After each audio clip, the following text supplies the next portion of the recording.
Hey, what's happening, everybody? It's Maurice back again with another video. And it's interesting that over the past few months, we haven't had any new content for Marvel Champions. We've just, I guess we're still technically in the middle of the X-Men cycle, which is what I'm assuming.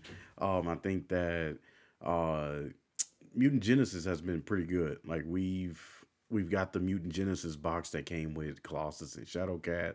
The five villains that were in it were pretty good. We got Mojo Mania that was still, man. I think that might be my favorite scenario pack.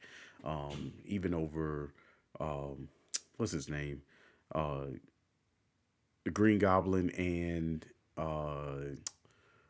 even Kang. Yeah, I think that Mojo might be the best out of all of them. I think that he brought in a level of silliness I typically don't care for in games, but this time around, like it just worked. It worked in his modular sets. It worked in just the way that all of the villains played in that. Like it just worked, and they were all just super fun. They brought back what made me love Marvel Champions in the first place. So with that being said, I think now that we have Gambit and Rogue that's coming out next Friday, because today is the 18th, so they'll be dropping. Yeah, I think next Friday on the 24th. So now that that's coming up, and we haven't had some months of content, I was thinking about it a little bit. Like, what do y'all think about the cadence of how things have just kind of slowed down for Marvel Champions? And I'm kind of okay with it. Like I like the fact that there was kind of a break to be able to consume and really get through all of that content that they just dropped on us, right? Because we had uh what, six heroes? Yeah, six heroes that came out.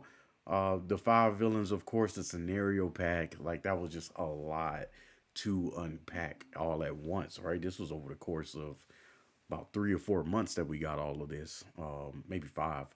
And now that we've got a couple of months break in between Rogue and Gambit, I was like, you know what? This was actually kind of nice. I kind of hope that they follow this trend of, giving us some time to be able to consume these different modular sets and these different villains and heroes. I don't know if that would, if it would get to the point where they would have to kind of reduce the amount of, I guess, content that they will put out. But I look at it from the perspective of somebody that's newer to the game, right? If I'm trying to introduce somebody to Marvel Champions, I get them into it and they love it. And they're like, oh, well, what's next? And then I show them the amount of content that's in this game and they lose their mind, right? Because it does suck that, if you get into this game and you don't have, man, it's probably like 600, 5 to 600 probably to catch up in everything, right? Man, it might be more than that, but to have that ridiculously expensive uh, curve to catch up with everybody, and it only gets worse as the game expands, right? So to kind of have this cadence to where it slows down a little bit for people to be able to consume what's out there right now and to really get through some of those modular sets. There's still modular sets I haven't tried yet, and some of it is because it's just more minions or just more ways to screw you over. But I think that this cadence is kind of nice to kind of have that time in between all of this new content to really digest and play it, as well as being able to play other board games. Man, I've been having the time of my life being able to try something new. I may end up doing a review on both Flamecraft and uh, Imperium Classics, because those are some new ones that I got that I really enjoy right now. But I got the opportunity to play something else, outside of Marvel Champions, and it's kind of a weird feeling, and uh, that's part of why I haven't been making as much content as usual. But I've just been enjoying myself with playing these different games with different people or by myself, whatever the case may be. But yeah, I won't take up too much more of y'all time. But I was just curious on what y'all think of this new cadence. Should it mirror kind of what we're seeing right now, where we have, maybe a couple of months in between releases of things, or is it back, or do we want it back to kind of what we saw with maybe since the inception of the game. Because what concerns me about it, because I know a lot of people have some thoughts on the Galaxy's Most Wanted cycle, and most of my criticism is more towards the Mad Titan Shadow um, cycle, because that's like I liked Ebony Maw, and Hella was pretty cool, but like I don't really touch Thanos or the uh, Avengers Tower defense one. I guess, and low key, like I tried him, he's fine. Like I finally beat him, at some point, and it was alright. But and then you look at the heroes that came after, right? We had Vision, Valkyrie, War Machine.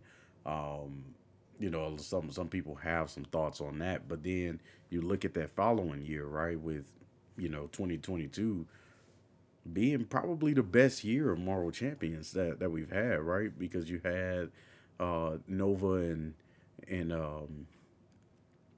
Nova and Ironheart and the sinister motives with Gwen and Miles.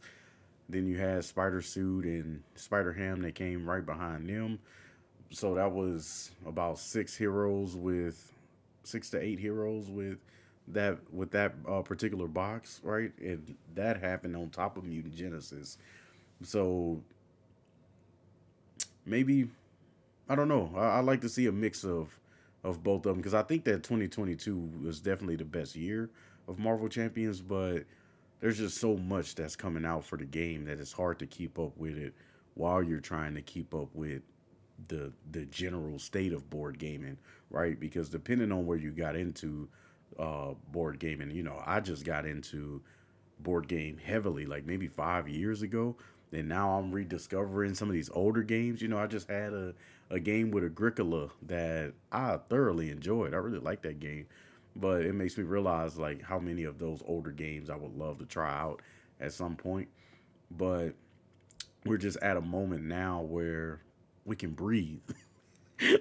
We can breathe a little bit with the amount of content that's there. So, and it was nice to take a break because I was starting to get a little burnt out with Marvel Champions with the amount that's happening. But I think that this break was kind of nice, but I also understand that people got to pay bills too, right? Like you got to be able to um, come up with a plan. I'm sure that uh, that the designers have these deadlines that they may have to meet or whatever the case may be. I don't know what it is about this break that was important, but whatever it is, I appreciate it. Like, whatever happened is, hopefully it wasn't anything terrible, but it was kind of nice to have that break with all of the content and just be able to enjoy board gaming. Like that was kind of cool to not have to feel like I have to play everything in Marvel Champions to keep up with whatever meta is going on or to try to hurry up and play all these villains so that I can